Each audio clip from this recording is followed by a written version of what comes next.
Hello, everyone, and welcome back to the Grid Sisters podcast. My name is Lauren. My name's Tess. And we're the Grid Sisters.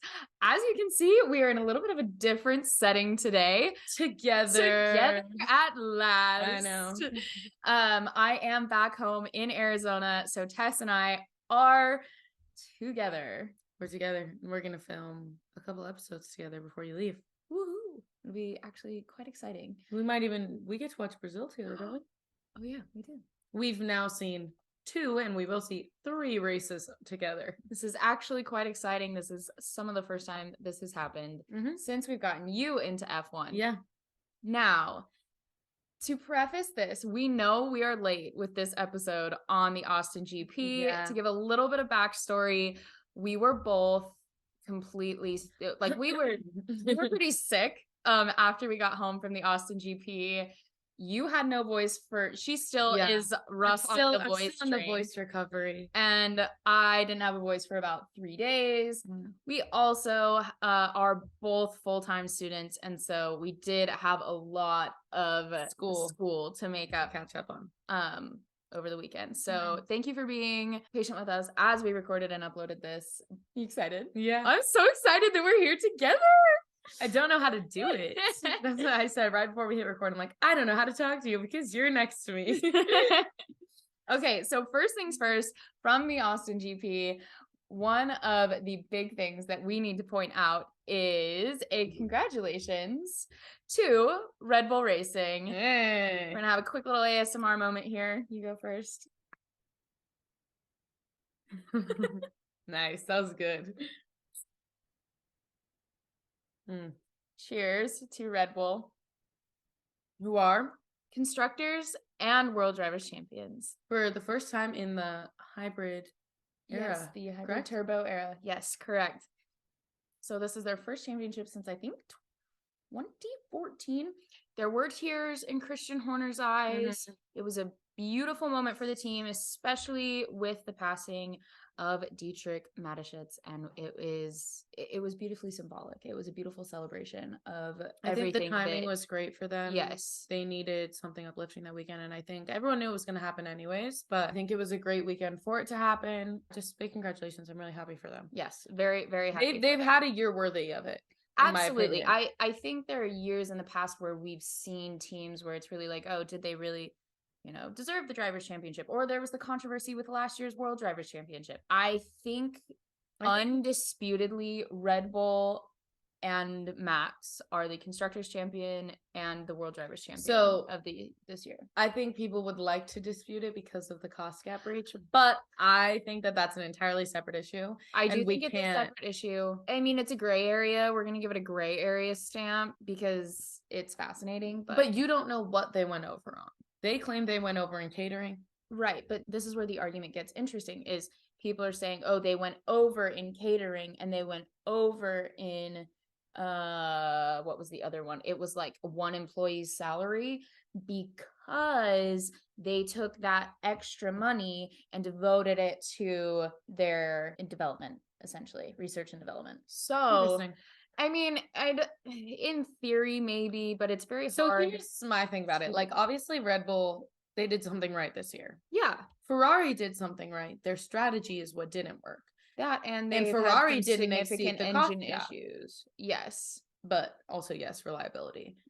But Mercedes, they went in an entirely different direction than everybody else. Even if they had exceeded, it doesn't mean it would have worked. Yeah. Because they went in a completely different direction than Red Bull did. Yeah. So I think Red Bull just got it right. Yeah. And it's that simple. Absolutely. They got it right, and Max drove his ass off. Absolutely. Like, and so did Checo. Absolutely. Yeah. We can't discount Checo in this because he's won 2 races. Yeah. Podiums all year. The Constructors' Championship. So cheers to Red Bull. I have my sugar-free. Tess has her yellow tropical. And the only one I drink throughout the episode. It is the only one she will drink. All right. Without further ado, let's get into podium points. Yeah, let's bust them out. Bust out some podium points. So my third place is Vintage Vettel. We're going to refer to Vintage Vettel throughout the episode because it really is Vintage Sebastian Vettel. We saw an awakening of just something that lies inside Sebastian Vettel that I feel like we haven't seen in a while. It was a passion. It was amazing to watch on screen. I loved every second of Vettel's race this weekend. I loved every second of Vettel's weekend. It was just an amazing race to watch and weekend to watch for Vettel. And you'll get into it more during the absolutely race. Yeah, race weekend recap. We'll get into that a little bit more. My number 3 was Red Bull. Just their whole weekend, their championship win, Max's win, all of the racing that Red Bull did, both drivers. I think it was incredible. I think, it was a great weekend for Red Bull overall. Them winning, putting point for me. Absolutely. So our seconds. Now, my second, is yours the same as mine? They're like the same, but not. Okay, so mine was Daniel Ricciardo on a horse. I loved everything about having Danny Rick on a horse in the paddock. Horsey McHorse. It was adorable. It was so funny. Which day was this? Was this on Friday, free practice one? Or was this on media day, Thursday? It was one of the two, and he showed It's one of the two. I can't discern the days. They all kind of blend together in a little bit of a way. But I remember we were looking at socials right before we left, and I was like, oh my gosh, Danny showed up on a horse. Like I was like, and in like an American flag shirt and a cowboy hat. An American flag leather jacket. I didn't realize leather jacket. I believe it was. Mine coincides. Mine is just Daniel Ricciardo existing in Texas. Yeah. So if you guys watch the podcast, I'm assuming you know Daniel Ricciardo is my favorite driver, and I love him so much, and it would be my dream to meet him and be his friend and whatever. But yeah, just him in Texas, he is so happy. He said it himself on his Instagram, basically like home sweet home Texas if it's not Australia, like he loves Texas, and for that I love Texas. There we go. But yeah, he had a rough race, but he himself had like a good weekend outside of racing. Yeah. So for that, I'm happy. And even though he did have a rough race, he had a rough weekend. He had some brake reliability issues. He was having some other issues going on, along with just his general McLaren issues in the car.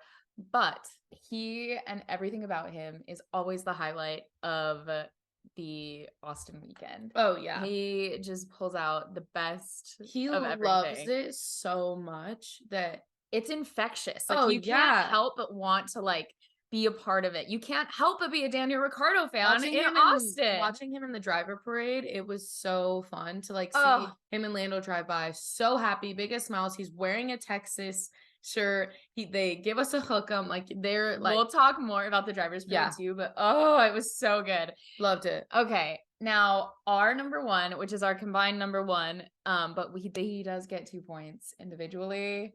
Like he'll get 2 points because it's both of ours. So our number one is meeting Nyck Vries in a taco shop on Thursday night. Shout out Velvet Taco, honestly. Honestly, okay, Velvet Taco was the reason we didn't starve this weekend. Velvet Taco was delicious. So if you are in Austin, we highly recommend Velvet Taco, not just because we met Nyck Vries. Also because the tacos are good. The tacos are amazing. Yeah, but that was like a sidebar moment to the yeah. Should we tell them the story? I think they'd want to hear the story. Yeah. So this story starts by we have to give you a little bit of background into our weekend. We were at a cocktail party for our cousin owns a artificial intelligence company in Austin, and he was kind enough to invite us to join him and his company at their party at the track throughout the weekend. They do a lot of stuff with racing, not F1 specifically, but they do a lot of stuff with F4 and also with the World Endurance Championship. So we had the opportunity to go to this cocktail party that was a celebration of their accomplishments in racing.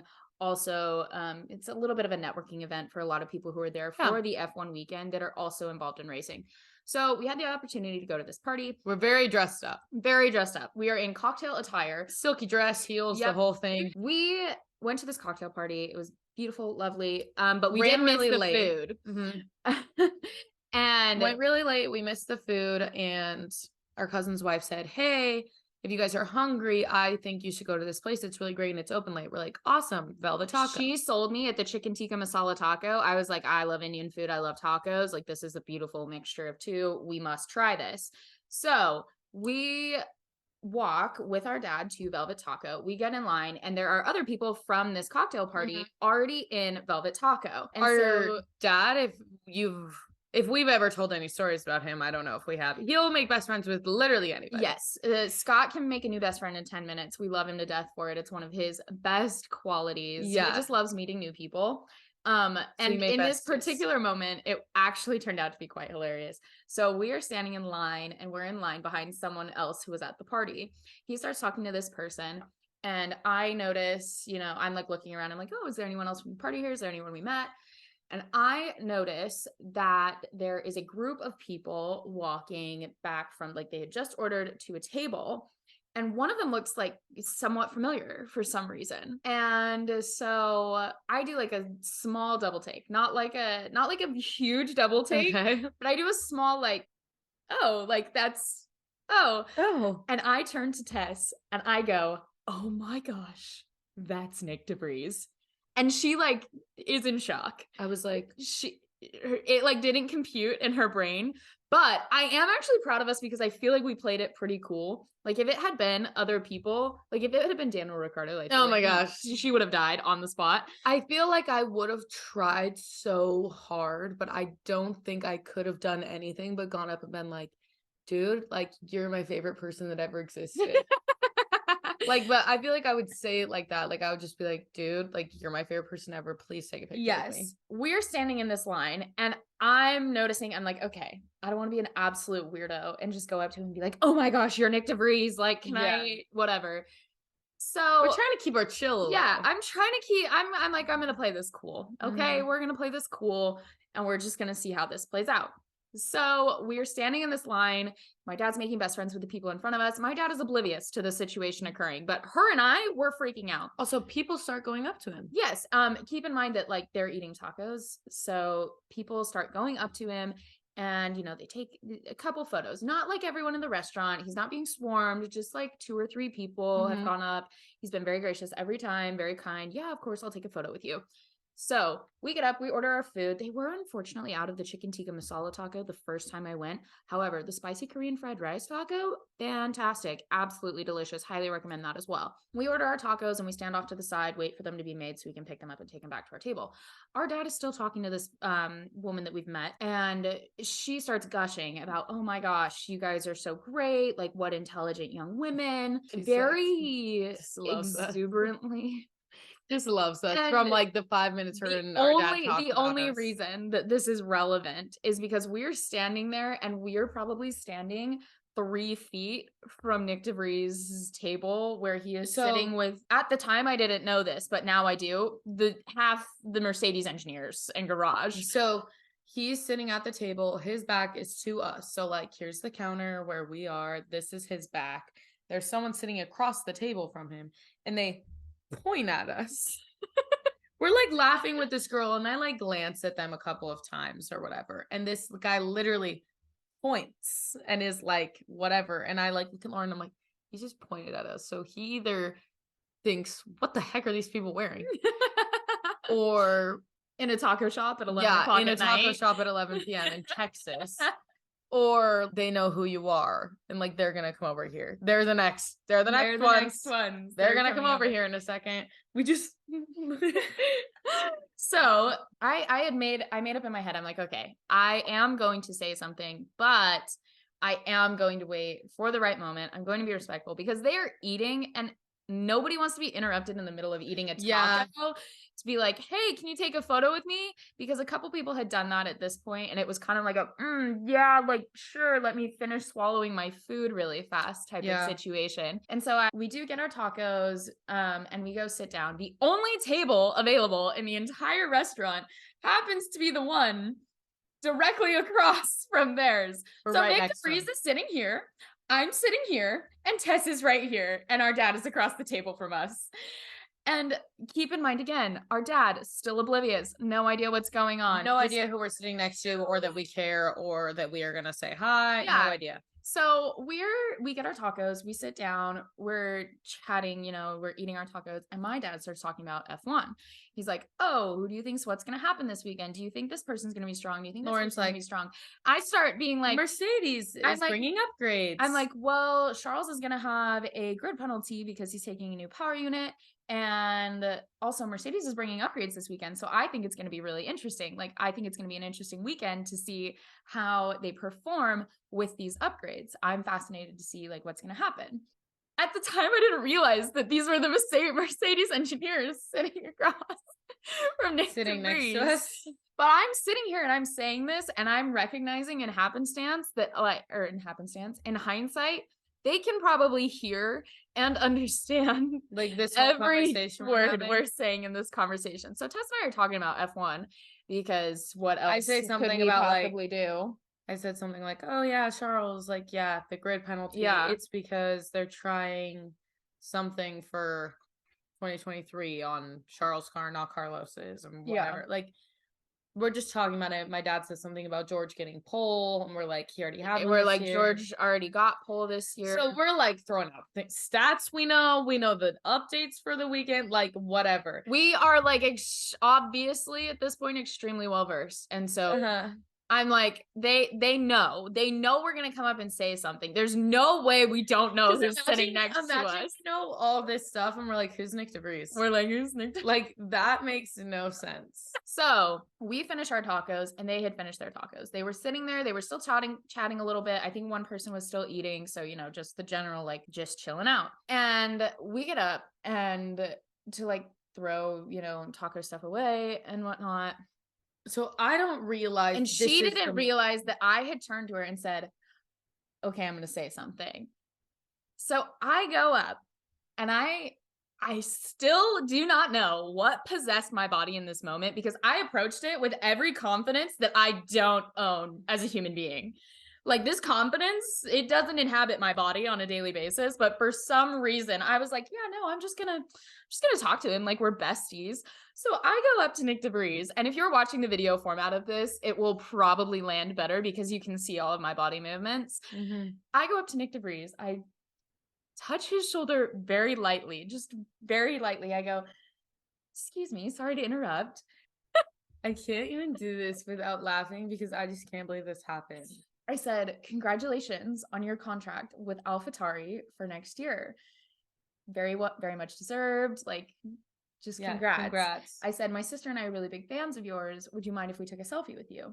And he was like, "Oh, absolutely." He's like, "Do I have any taco on my face?" Like, he's asking his friends, like, "Do I have taco on my face?" Or is it like, I didn't know that we were taking a picture because at this exact moment, my dad is like, what are we doing? Who are we talking to? Do we know him? Like, whatever. And I'm like, "Dad, that's Nyck de Vries." He goes, "Oh my God, that's Nyck de Vries." And so then he's all like, "Oh my gosh, like you scored points and like you're." But he didn't say anything until after we'd. Yeah. So while she's having that interaction, my interaction with Nyck de Vries is I had like turned, gotten my phone out, bent down. Nyck de Vries has put his arm around me for this photo.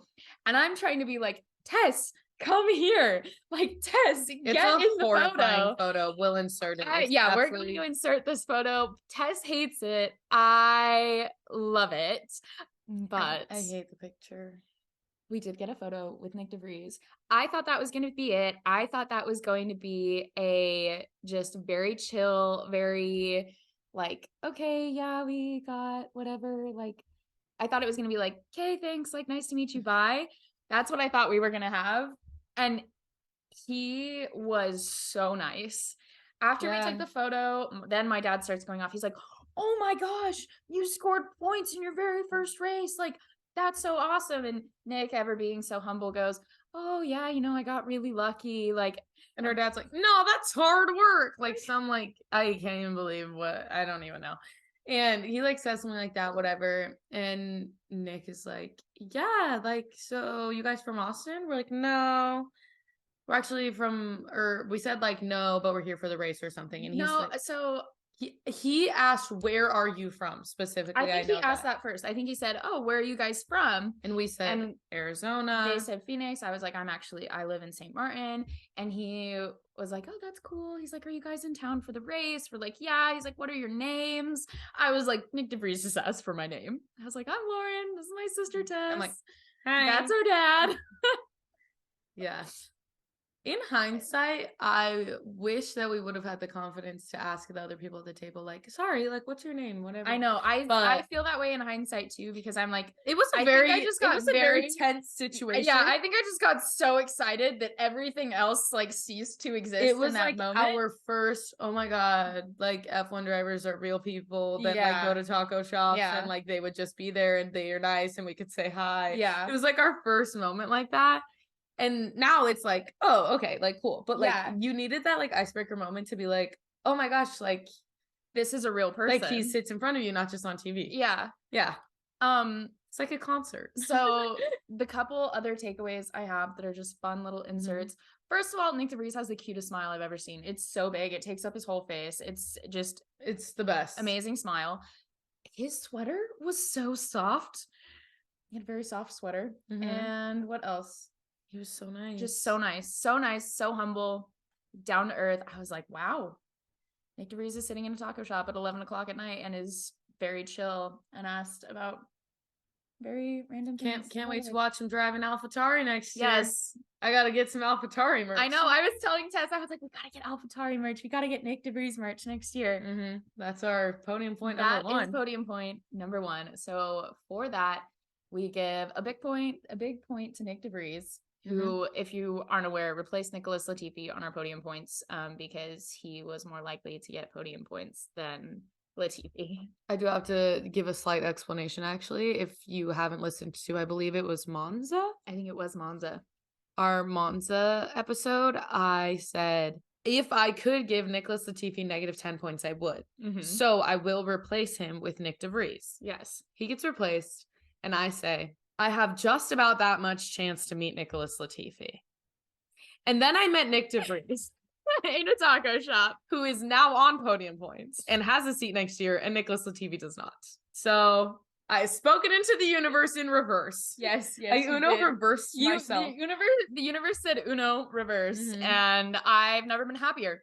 Carmen is my boyfriend. No, me.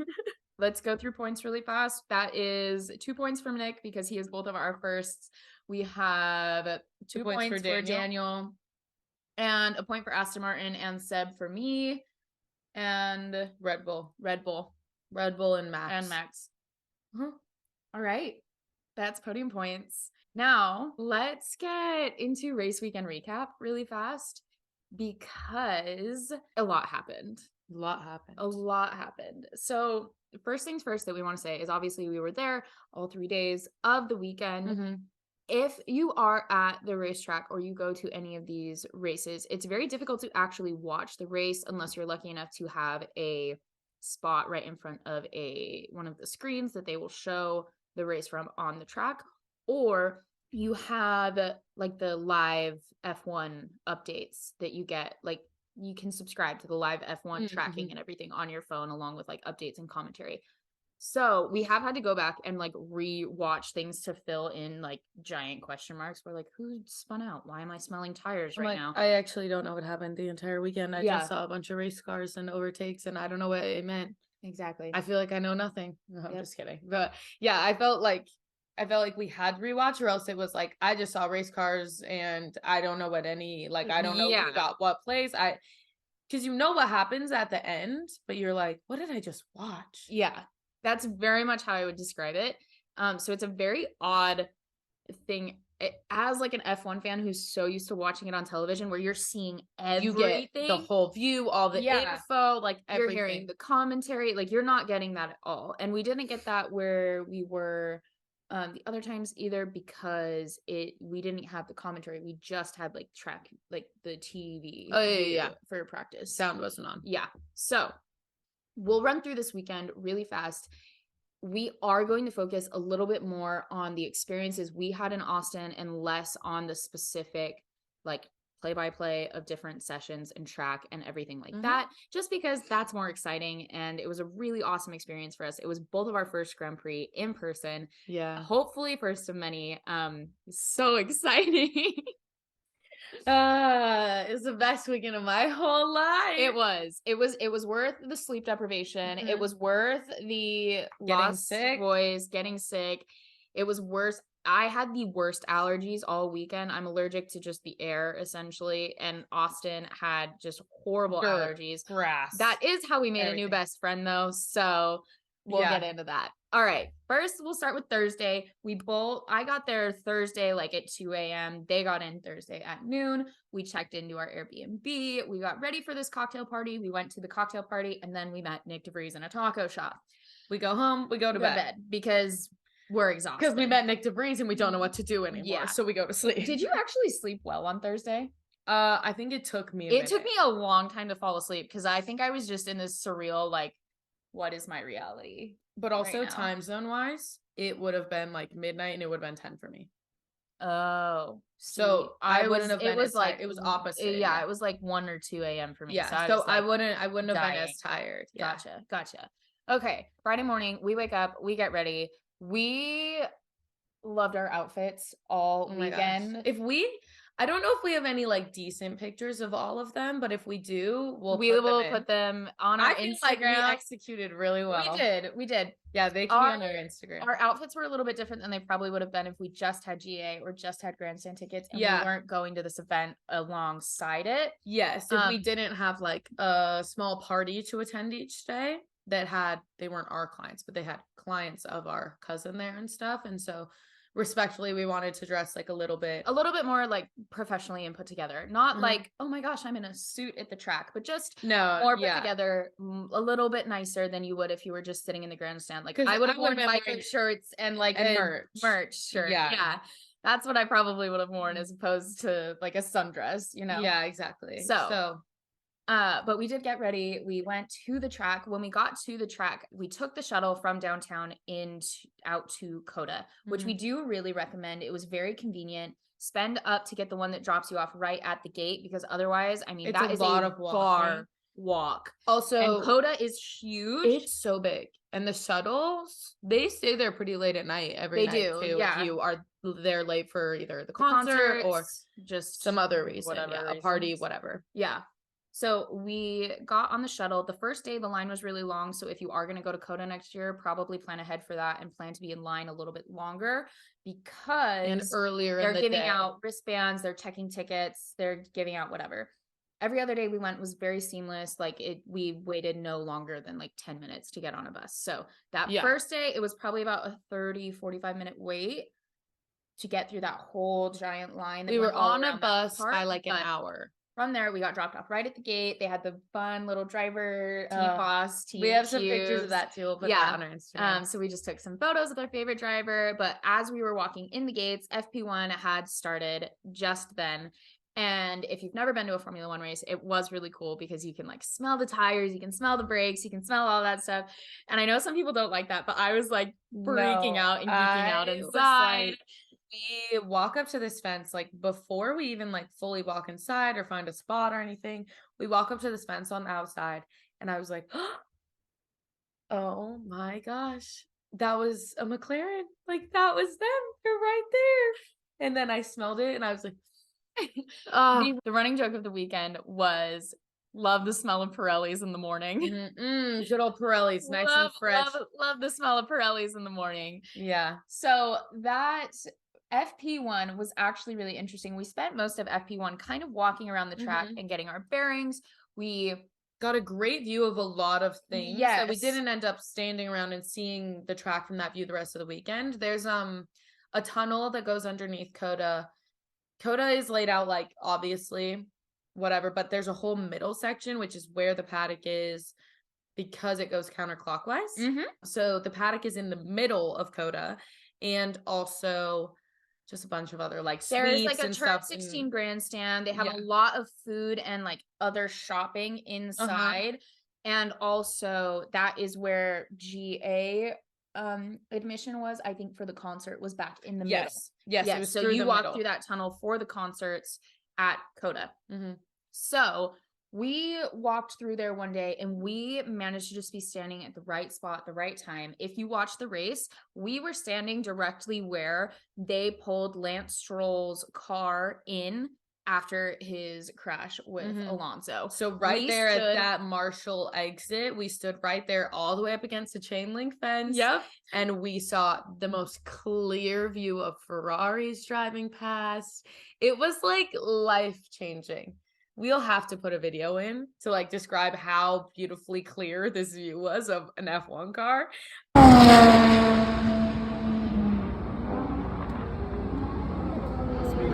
This is so crazy.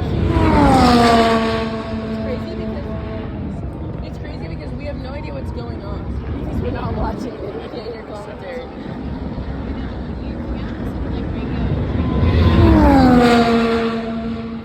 I was freaking out. We were freaking out. It was so cool.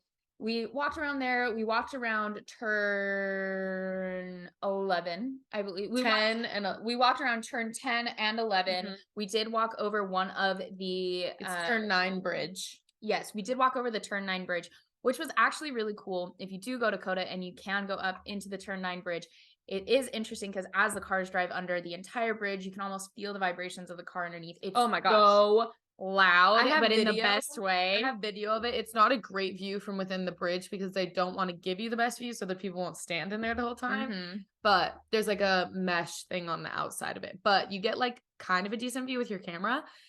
It was so crazy. Dude, look at the Texas flag in the back. I know. No, that was Lance, I think. What about, what's his name? Oh, I know, Fernanda. The whole thing gets a crazy breeze when they drive by. What besides that?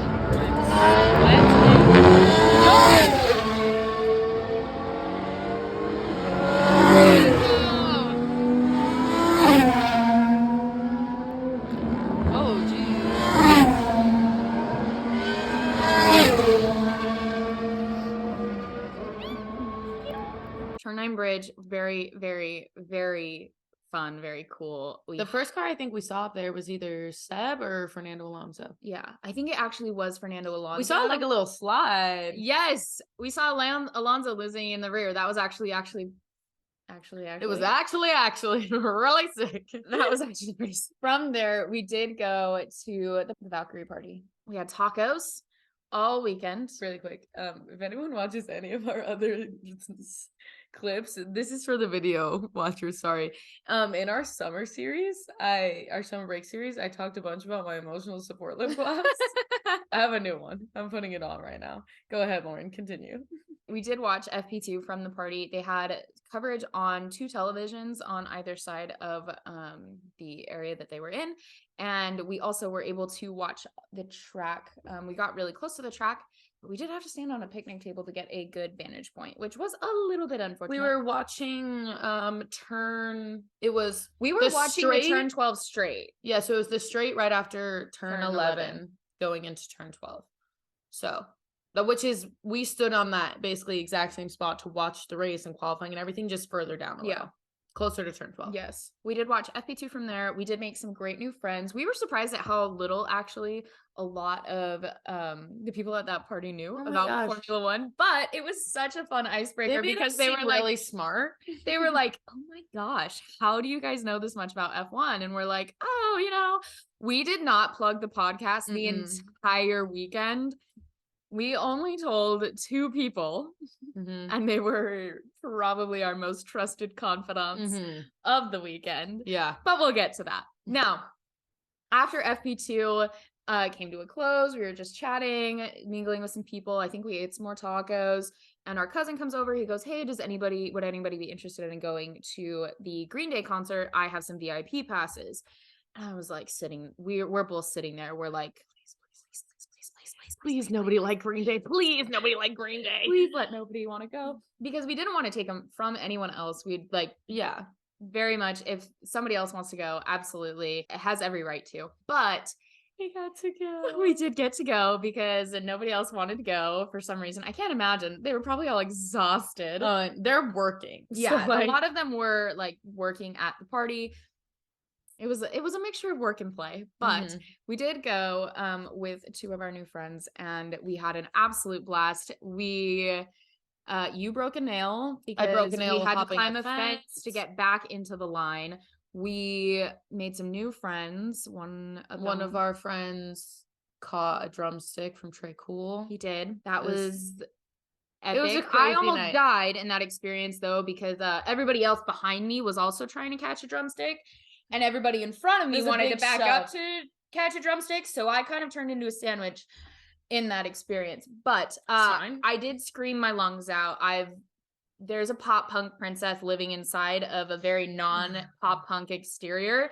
The voices that were gone were more gone. Yeah, my voice was lost probably more from the Green Day concert than it was from like FP1 and FP2. Like we didn't do much screaming in that. Amazing, screamed our lungs out, went home, and we got more Velvet Taco for dinner actually, because it was the only thing open by the time we got home.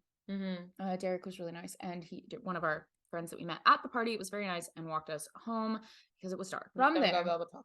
And then we got Velvet Taco. We did not see Nyck Vries again, unfortunately. That was an unfortunate, did detract from the Velvet Taco experience. But more famous people with beautiful smiles at Velvet Taco. Yeah, besides ourselves. Yes. You would put us in that category? Wow.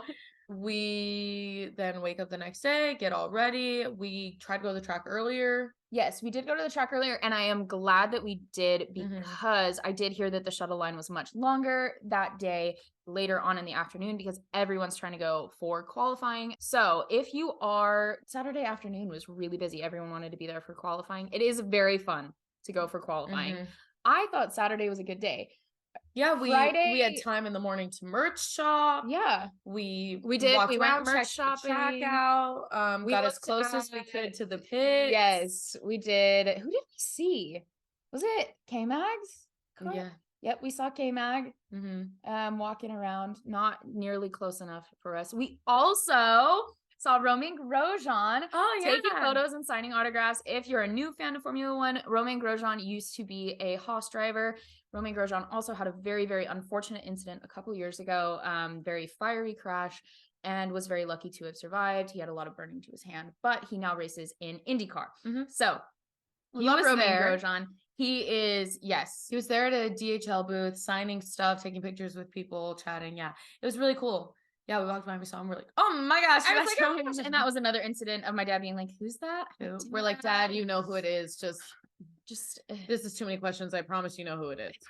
I promise. So from there, we walked around turn one. We have to talk about something that is not evident on television. The elevation change for turn one is insane. Oh my gosh. Driving it in the sim when Will was coaching me on the sim we'll tell you who Will is in a minute, was like, it does not look that steep on television. Even when you're on the camera, like on the car through turn one, it does not look as steep as it is in real life. I was winded walking up that hill at a slow pace. Oh yeah, like it's really 30-meter incline or 30-meter elevation change.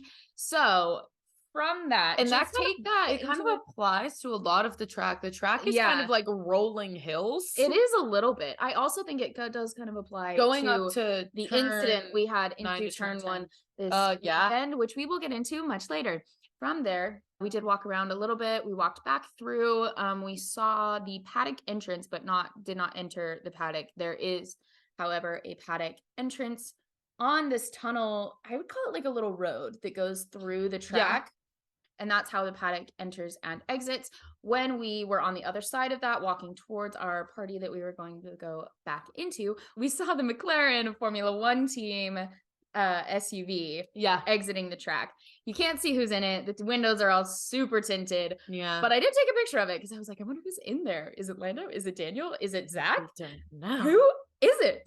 So from there, we went into our little party area, hung out for a bit. We watched FP3 on the TV because we through our other friends, we probably would have met him regardless.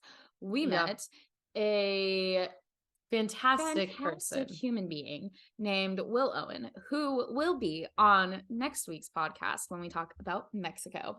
Will Owen is a WEC, so World Endurance Champion race car driver, and he also works for our cousin's company and does a lot for them.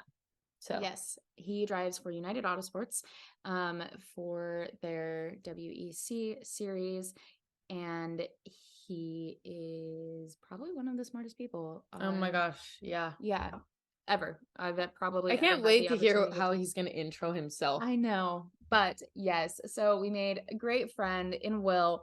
From there, we hung out the rest of the day, ate a lot more tacos, chatted with our friends a lot more. I did the sim for the first time on Saturday. I had a terrible time. It was horrible. It was horrible. My best time was 2 minutes and 50 seconds. So for reference, the fastest time that was up on the board was what? 1:33.6, and that was Mac, their F4 champion. So he has kind of a right to be I feel that fast. He has the right to be that fast. The second best time was our friend Derek, who spent about 2 hours on the sim on Friday trying to get the best time, and he had a 1:36.4, I believe. Yeah, so I'm pretty sure there was $100 prize for the fastest. I'm pretty sure they were like, "Sorry, Mac, you're disqualified." Mac was disqualified. You set the bar, but you don't. I think he set the bar, but they weren't going to give him the money.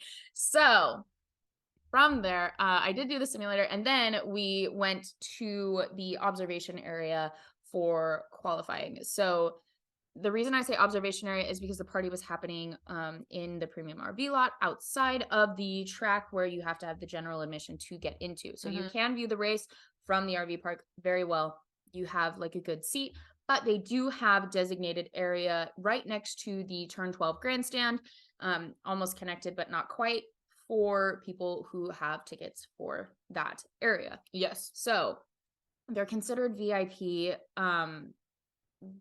It's the same as having a turn 12 grandstand ticket. It's exactly ticket, the same as a grandstand ticket. It's exactly the same. We did go in and watch qualifying with our cousins that day. And that was amazing. Turn 12, if you have the opportunity to go to Dakota, I would say turn 12. Sit as far over on turn 12 as you can. Me like hitting you in the head. As far to the right of turn 12, yes, as you can.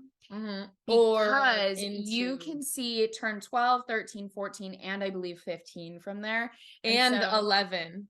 And part of 10. And part of 10. Yes. So it's a really, really good observation spot. If you have the opportunity to get those seats, I highly recommend that area. Also, for reference of what turn 12, like which turn it is, it's where Max overtook Lewis. And it's also was half the Gasly. Yeah. It's a massive overtaking spot. Yeah. The Max and Lewis's final battle of the race did happen in that area of the track. And we did get to watch that live, and that was epic. So we did watch qualifying that from that area. We saw Carlos get pole. Yep, we saw Carlos get pole. We saw that lap. It was really exciting. Epic. Big Carlos fans in this house. If you have never seen an F1 race in person, the concept of braking late doesn't, like when they say, oh yeah, Lewis is a late breaker, and how it looks like Max just never takes his foot off the gas. That is so much more evident when you are watching it in person than it is through a television screen. Oh, because watching how Lewis, George, Checo, Max, Charles, and Carlos take that corner, and they all take it slightly differently, is more insane. Obvious. It is more obvious in person how differently they drive. Yes, and how much driving styles. You would think it wouldn't be, because you could rewatch a video over and over, but because you're actually decently close and you're watching it in real time, you notice how different each one is. They're a lot faster than they seem on TV. Oh, absolutely. It's very much on a cool down lap even. It is funny because we did meet someone on Thursday who was like, I've been to a couple F1 races. I've sat in the paddock, and every time everyone at the race is going, yeah, like you're just turning your head, and that really is what it is. It is a very your neck is like sore, which is why if you're going, I would say turn 12 is a great place to be, because you do get more of an experience seeing them go. You don't have to curve. You can Yeah. like watch as it goes Yes, around. you can follow, a car. Qualifying, we did watch that. That was really great. Later on that evening, we did go back to the party. We ate more tacos. We ate a lot of tacos this Oh weekend. my gosh, it was all tacos. It was all tacos, but it was good tacos. Mhm. You know, that evening we did not eat tacos. However, we did go to Chick-fil-A. We went to Chick-fil-A because I have not had Chick-fil-A in 9 months, 10 months, maybe a year, because they don't have Chick-fil-A in St. Martin. So we did go to Chick-fil-A. We were exhausted. We were tired. We crashed Saturday night. And then Sunday, we did wake up very early because we wanted to be there extra early to see the driver's parade. You needed to exchange your Daniel Ricciardo jersey that you got in the day before. I'll be from Mexico. Yes. And yeah, just lots of exciting things happening there. Yeah, we watched Driver Parade. Yeah, we watched the driver parade. It was amazing. I will say Sunday, when we got there to the shuttle, getting on the shuttle was a little bit longer on Sunday, as that makes complete sense. Most people just want to go for the race. And I will say, traffic around Coda on race day was horrible. It's like 4 hours to get out of there. Yeah. You're like driving all over the place trying to get in or out. It's like really crazy. So if you are going to Coda and you want to be there the full day, I highly suggest leaving much earlier than you think you need to, which is exactly what we did. And I'm very, very happy that we did, because otherwise we probably would have missed the driver's parade. We did get there, however, in time to see some hot laps, which is actually quite fun. It is a little less fun maybe than seeing them on TV because you can't tell who's driving what, but it is very cool to see them driving in person. We did see Alex Palou driving. We saw Oscar Piastri driving. And we saw... I'm just kidding. Oh my goodness. And a couple other people. It was very, very, very entertaining. From there, we did get to see the driver's parade. The driver's parade is very fun. The one thing I will say that is kind of annoying is they have these giant trucks that they take all of these people from the Paddock Club around on. And that was kind of stupid to me. I understand that they pay for the experience and that's part of what they pay for, but yeah, like they covered drivers at like certain points. Yeah, there would be certain points when like the Paddock Club trailer truck is like in front of like the car that the drivers are in. And I was kind of like, okay, that's kind of stupid.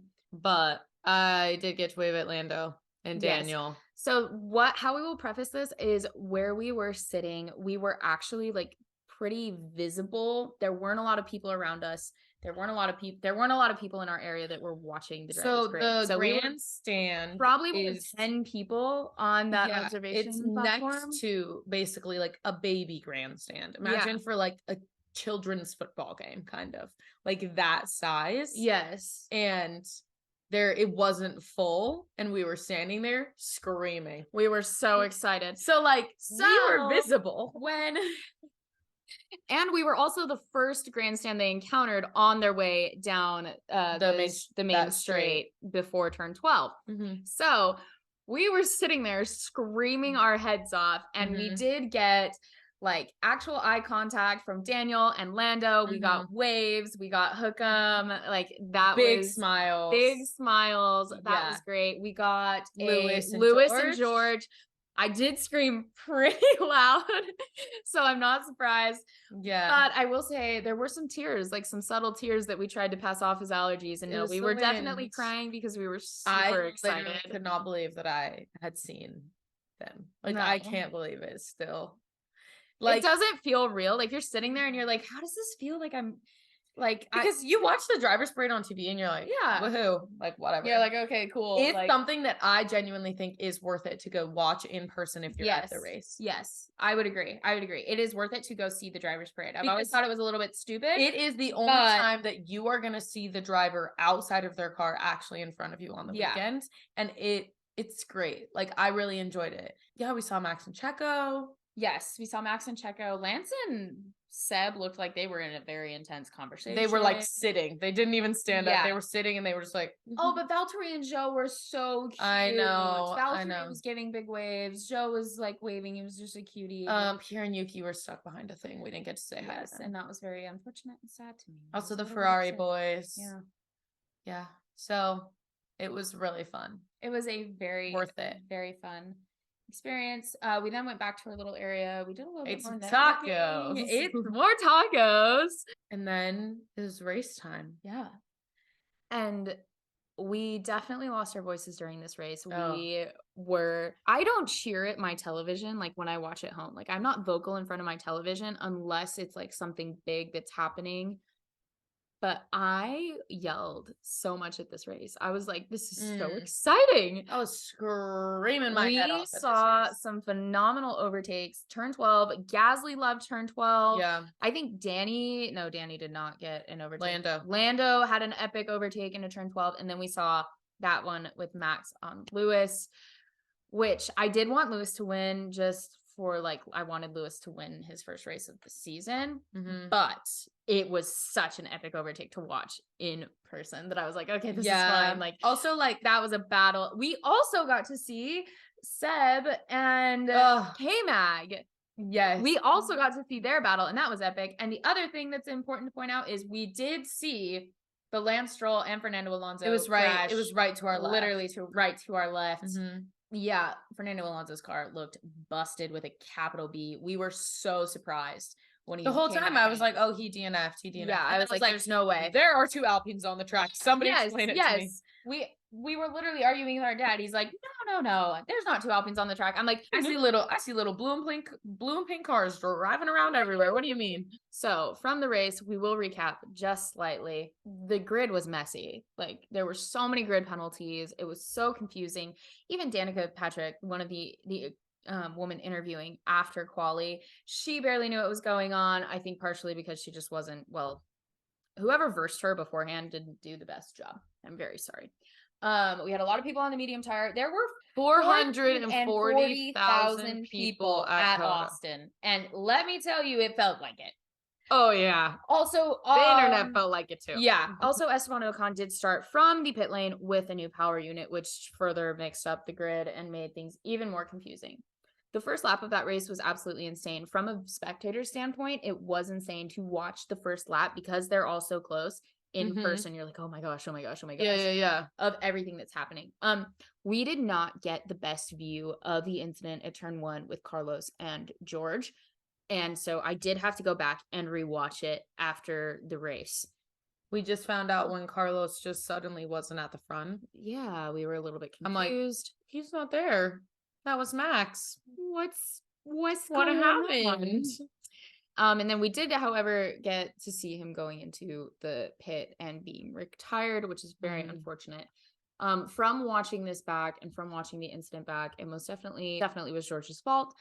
George did a little bit overcommit to that corner. I think he got a little bit more hate on the internet for it than he should have. That's all I'm going to say about it. I'm all for a good joke. I'm all for a good whatever, but he's not the worst person in the entire world. Everyone's made a mistake into a corner before. And he genuinely apologized. Yeah, he did. Both publicly and privately. The one thing I'm going to say in all of this is everyone wants to blame George for not taking accountability and for always blaming others into the corner. And you know what? His first visceral reaction is to be like, he didn't give me space. Well, everyone says that over the microphone. It doesn't matter who you are in Formula One. Everyone goes, he didn't give me space. He went over the line. He went over the whatever. Like, it's never your fault in the middle of the race. You couldn't possibly feel like you did something wrong in that moment. Especially because as a competitor, you have to have the mindset that whatever you did was the right move, because otherwise it destroys your mental fortitude. Also the fact that like you need to be able to trust that like you are making safe decisions while you're driving. Yes. So then if you're like, wow, I just did something really unsafe. Oh my gosh. It's like going to change the way you're going to drive the rest of the race. Oh, absolutely. And so, yeah, he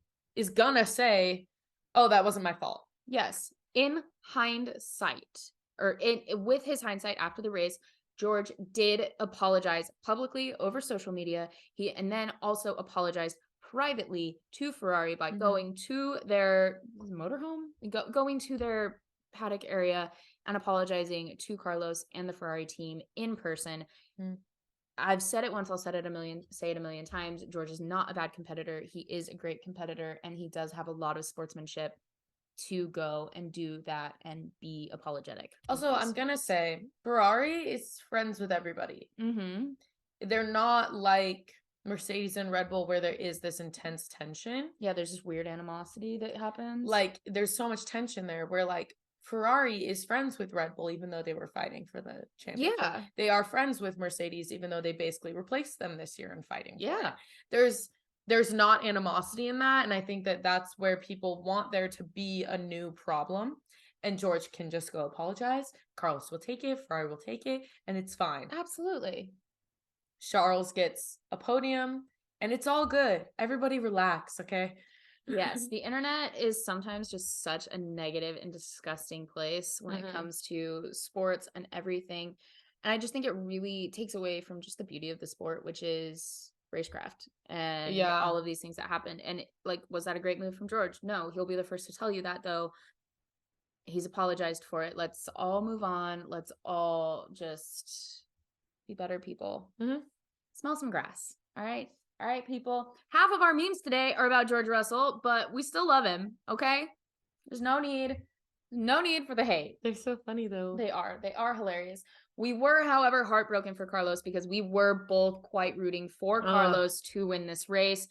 I did not think it was going to be Mercedes. From Mercedes' performance throughout the rest of the weekend, I did not think it was going to be Mercedes' number one moment. We did have some beautiful overtaking from George after that, as he made up other places from having to pit. Latifi spun at some point. Nobody's surprised about that. Expected. Yeah, Lewis played some great tire games throughout the race. I love his tire mind games that he plays with everyone. I find them hilarious. Tires are gone. Tires are good. Tires are doing great. Yep. So let's pit now. Charles was on plan E by lap 17, so I don't know what happened to all the other letters of the alphabet in the first 17 laps. Plan E for Ferrari. Plan E for extra not bad. Plan E for, they already did F. They already F'd him, so the next letter in Ferrari is E. You're welcome. All right. That was a good one. That was hilarious. We did have the first safety car in Austin since 2015 when Valtteri Bottas did spin out. We did see that. And that was a little bit intense. I did feel really bad for Valtteri in that corner. He got caught out by a rogue gust of wind. This is the other thing we do need to talk about with Austin. The entire weekend was so windy. So if you're a girl and you're going to wear a dress, make sure you have shorts underneath wear it. a longer dress or wear shorts. Yes. And so windy. Or like weight your dress or there's something. Also if you're going grandstands, if you're going GA, there's stairs and hills. Yes. So short dresses, wear shorts because there's hills. Yes. And people I know are this sitting, seems everything. like I know this seems like, oh yeah, that's common sense, but it's not. Common sense sometimes isn't common. I just want to like put that out there. Wear shorts, like you'll be more comfortable. Also, chafing, duh. Also, I actually am the kind of person who like never carries a purse. I would recommend carrying a bag because you do need a lot of things. Yes, because you work just outside. Other thing all we day. are going to say, sunscreen. That Austin sun was so intense. I saw, especially you got a little bit race day. My arms. Yes, I put sunscreen on my arms and I got a little burnt on my forehead and my nose got a little bit. I'm also burned. very fair, yes, so that's true. So there's that, but there were a lot of people around us who were like, "Oh my gosh, I'm getting a sunburn. Like I've got to go back to the shade. Like I can't watch the race because I'm getting a sunburn." So we brought sunscreen. Bring sunscreen with you, chapstick for sure, tissues because it's dusty, hand sanitizer also because it's dusty, eye drops maybe, allergy medication. Those are the things I would put in my must-have Austin bag. Anything else that you can do? Well, I had cough drops, but that's because we had dry throats from screaming and concert. But I never heard it's like gum and stuff like that. Yeah. Like that kind of stuff. Stuff like that. After the Valtteri Bottas safety car, we did have the safety car because of Stroll and Fernando on the outlap, right? Or not on the outlap, no, but after the 2 laps, right when the safety car went in, it happened. Yes. Perfect. Quite intense. Martin Brundle, at this point in the race, there was like a light lag during the safety car. Seemed so bitter about Brad Pitt not wanting to talk to him during. Yeah. So if anyone didn't know, Brad Pitt was in Texas. You obviously didn't watch the race. Brad Pitt was in Texas. You didn't watch the race because they had so much freaking coverage of Brad Pitt. I feel like I was sick of seeing his face by the end of the week. I just don't understand why we have to show Brad Pitt in every single garage that because he's in. gonna be in an F1 movie. I know, but why do we have to show him in every garage? Like, yeah, okay, we know he's here. You don't need to say it 18 times. Because he's gonna be in an F1 movie. Maybe. I don't know. Anyways, from that, Martin just seems so bitter that Brad did not want to talk to him. And then he brought it up again in Mexico, which we'll get into. He is bitter, party of one over here. We did have a very, very, very bad pit stop for Max after the safety car restart. Didn't matter though. It did not matter at the end of the day, but very bad. And then we had Lewis and Seb at the top for a while. And this is what I'm saying, guys. Vintage Vettel. We had vintage Vettel overtakes. We had vintage Vettel, like, Seb was a man possessed by like a former version of himself. It was beautiful. It was fantastic. I loved every second of it. And then Aston Martin screwed him over with the worst pit stop I think I might have ever seen from them. Actually, I don't even know if we can say that. They've had some pretty bad ones. Aston Martin was like, you're looking good. Like, you might get points. Wrong. Oh. I mean, it was all fine. It was all recovered, whatever, but still. Absolutely. It did, however, because Hamilton did pit, there were 3,500 laps led by Sebastian Vettel in his career before Lewis Hamilton retook the lead following his pit stop. And you know what? I love that number. I love that he's achieved that and that we have that now. Yeah. I'm very happy about it. The Lando and Yuki fight into turn one. Also, the Lando Zhao little overtake into turn one. Lando really loved a turn one overtake, which was a risky move, but it paid off for him. He did do very well.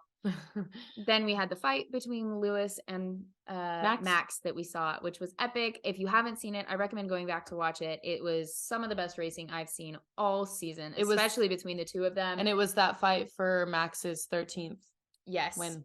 Yes. And he wanted the record. He wanted it so bad. It was a special win. And Lewis didn't want to give it up. No, Lewis wanted that. So great. Russell did go for the fastest lap and did end up getting it in the end. However, Red Bull were still constructors champions.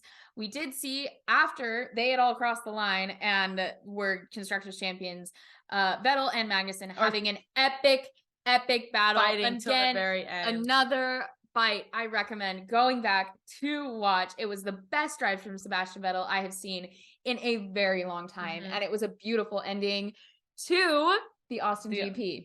Now, a couple other points that we will make from this weekend.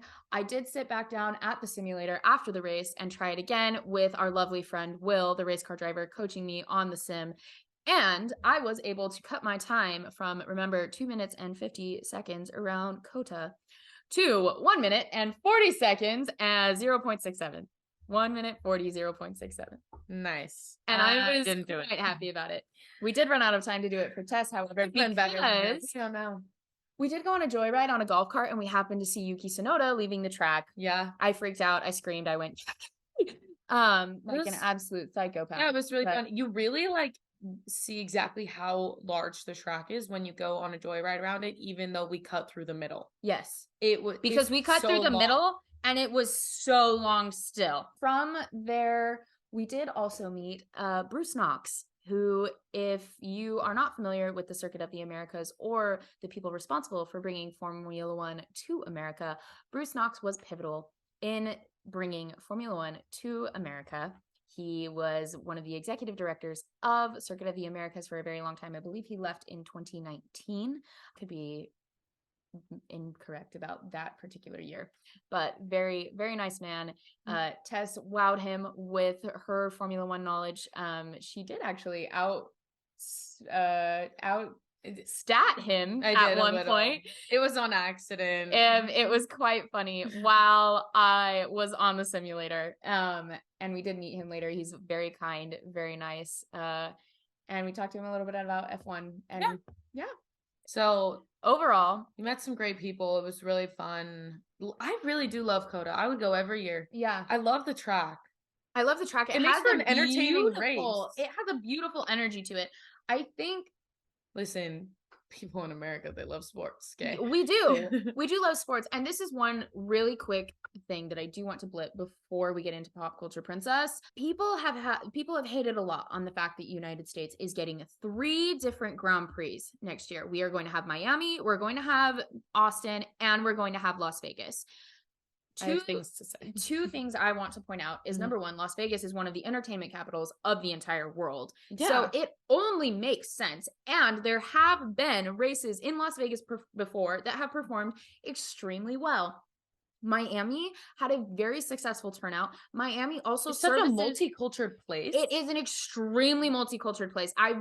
You can't say that like, oh, Miami's not even like in America, because that's really not what it is. But I do live on a Caribbean island, and I will say access point there. Yes, there were a lot of people that I knew who either traveled to the Miami Grand Prix from those areas or watched it because of its vicinity.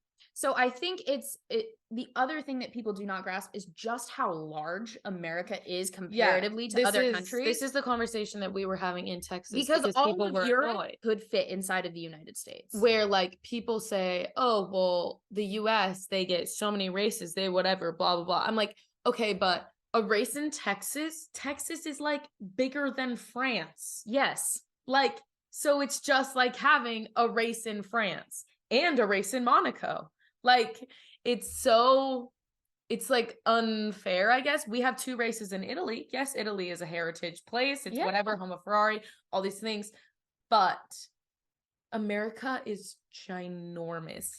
And this doesn't even include the race in Mexico City and the race in Montreal. And the race in Brazil. Yes, but those are, besides Brazil, like North America, those are the most accessible to people in South America and the Caribbean and Canada and what, like all of absolutely our entire continent. It's more accessible and more affordable to travel to. Yeah.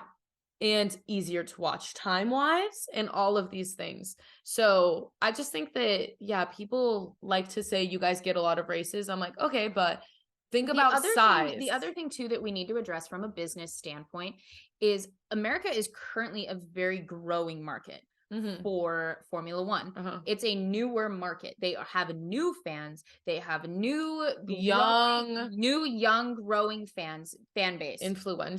Very influential in buying power, in purchasing power. Gen Z in America is starting to get involved in Formula One. Exhibit A, Exhibit B, I could give you C, D, E, and F, I could input all of this. And we have seen that with the turnout at each and every one of these American events. Now, Formula One would be stupid not to capitalize upon this and grow this fan base, because Americans as like a culture, we are consumers, and consumerism, if we're going to do anything, it's going to be at the end of the day, this is capitalism. Consumerism at the end of the day drives companies and it drives business, and that's good for sponsors. That's good for fans. That's Think good about for the the amount sport. of celebrities that were at the Miami Grand Prix. A ridiculous amount. At least that amount, maybe double, will be at Vegas. Oh, absolutely. You know what I mean? It's closer to Hollywood.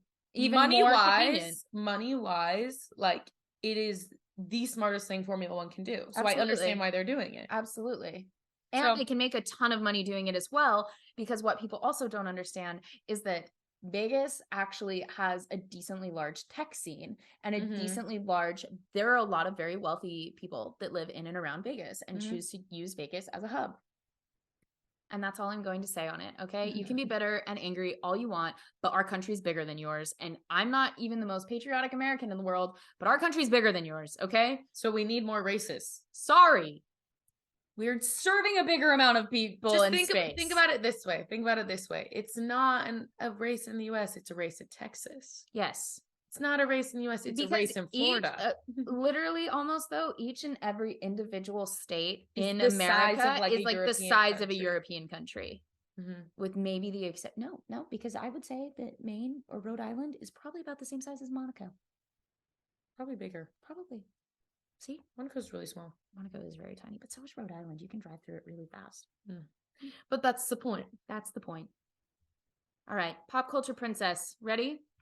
Oh, I do actually have one thing, if you don't mind of me making a small intro into pop culture princess. Go ahead. This is it was a pop culture moment that happened. I think it was on Friday. Lance Stroll entered the paddock. We have to talk about this. Lance Stroll entered the paddock in a white t-shirt, a cowboy hat, and cowboy boots. And he threw an American football terribly. And you know what? I'm not going to pronounce myself an expert in throwing an American football, but if you're going to do it for a social media stunt, maybe you should like actually have someone coach you on the proper way to throw. Or just have him like do something else for a social media stunt. Yeah, like I get the American football thing, you know, you want to appeal to your fans, but that was I cringed while seeing that throw, and I'm not even the biggest football fan anymore. So that's all I'm going to say about it. But there were a lot of people who loved it and they thought, oh my gosh, this is amazing. Lance Stroll looks so adorable. And to me, it just read Abercrombie 2000s. Are we ready? We are ready. Are we ready for the absolute slander of George Russell from these? Here we go. Trade offer. I receive, overtake, you receive, DNF, Mr. I gave you enough space. Perfect. Signs. Russell. We're gonna have to input these because yeah, if you watch the video format of these, I put them all into the video. Stroll's car approving his lap time during Q3, and then it's his car that's just giving him like mode info, and it says mode cool. Leaving Red Bull to not be number 2 driver, coming back as number 3 driver, and it's Daniel at Red Bull and then Daniel on a horse. When you try everything to not score points, but Vettel does anyway. It's Aston Martin screaming. Shaq wins the US Grand Prix for the 2nd year in a row. Shaq's holding the We're thing. Still not sure why he has the trophy. Like, we know he's delivering the trophy, but like, why does he arrive in that car? Like, Shaq's great, but like, why Shaq? Like, actually, I don't know. Isn't there more like American public figures than Shaq? Probably. Maybe, but maybe it's because Shaq is such like an iconic like sports figure. I guess. I don't know. Who has no mirrors now? And it's Fernando Alonso's radio message. Hamilton has no mirrors today. And then he's said that on so many occasions. I know. And then he actually didn't have a mirror. And then Spanish man too angry to DNF, future boss, also not happy after his crash with Lance. Oh, this is the best one, I think. When you see Russell locking up in your rear mirror and it's Carlos's face.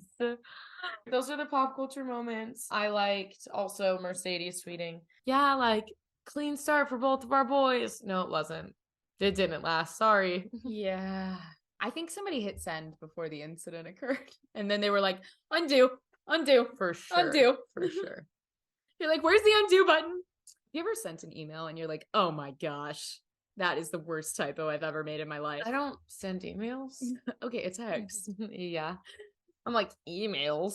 Sorry. It has been a crazy week. We thank you guys for sticking with us throughout this entire episode. If you have, we hope you enjoyed our little rundown on our life experience of the Austin Grand Prix. It was a little bit different than our normal F1 weekend recap, but we wanted to share our experience, do a little bit more story time for you. Check out our outfits we're going to post on our Instagram. Check out the video format of this. It'll include a bunch of like stuff, pictures and whatnot, including the photo of us with Nyck Vries. That too. So check out the Instagram. It'll have pictures from the weekend, the outfits we wore, little things like that. We can do little blurbs with like on our stories of like info, like our things that we loved or whatever about the race. We had so much fun. As always, we will see you guys next week.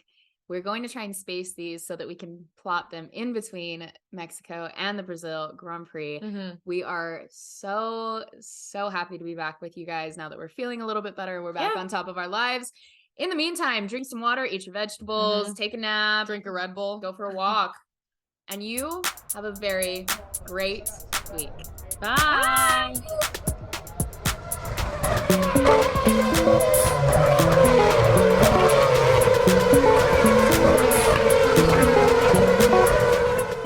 There's a spider. I don't think it's a bad one, though. I think we're fine.